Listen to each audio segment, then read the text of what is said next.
ఇక varicose veins నుండి విముక్తి పొందండి. ఎవిస్ వాస్కులర్ సెంటర్ ఇప్పుడు మన KPHPలో గ్రాండ్ ఓపెనింగ్ ఏప్రిల్ 4వ తేదీన.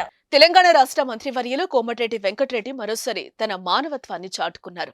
సాయం కోరితే లేదనే నైజం ఉన్న కోమటిరెడ్డి గురించి తెలుసుకున్న ఓ అభాగ్యురాలు ఎలాగైనా మంత్రిని కలవాలనుకుంది. కానీ ఎలా కలవాలి, ఎప్పుడు కలవాలో తెలియక తన 3 పిల్లలను తీసుకుని హైదరాబాద్ చేరుకుంది.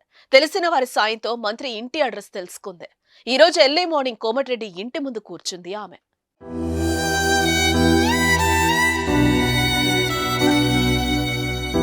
జాగింగ్ కోసం బయటకు వెళ్లిన మంత్రికి 3 పిల్లలతో బిక్కుబిక్కుమంటూ కూర్చున్న ఆ మహిళ కనిపించింది. స్వతహాగా సేవాగుణం కలిగిన మంత్రి ఎవరా అని ఆరా తీశారు. యాదాద్రి భువనగిరి జిల్లా మోత్కూరు మండలం ముషిపట్ల నుంచి తన కోసం వచ్చినట్లుగా తెలుసుకున్నాడు. వెంటనే ఇంట్లోకి ఆహ్వానించి సపర్యలు చేసి విషయమేంటో కనుక్కున్నాడు. మంత్రి పలకరింపుతో భోరున ఏడుస్తూ తన కష్టాన్నంతా చెప్పింది ఆ తల్లి.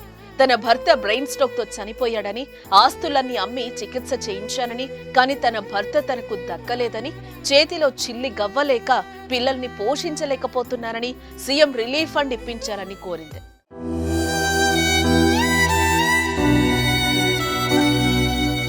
అయితే కుటుంబ సభ్యుడిని కోల్పోతే ఆ బాధ ఎలా ఉంటుందో తనకి తెలుసని, ఆ బాధ ఎవరూ పూడ్చలేరని ఓదార్చారు కోమటిరెడ్డి వెంకటరెడ్డి.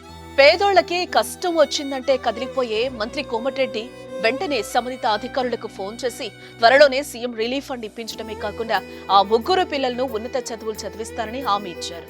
కనీస అవసరాల కోసం కొంత డబ్బిచ్చి వెహికల్ అరేంజ్ చేసి వారందరినీ స్వగ్రామానికి పంపించారు మంత్రి కోమటిరెడ్డి. ఈ విషయం తెలుసుకున్న గ్రామస్తులు కోమటిరెడ్డి అభిమానులు దట్ ఈస్ కోమటిరెడ్డి అంటూ సోషల్ మీడియాలో పోస్టులు పెడుతున్నారు. సుమన్ టీవీలో మీ పర్సనల్ అండ్ బిజినెస్ ప్రమోషన్స్ కోసం కింది నెంబర్కి కాంటాక్ట్ చేయండి.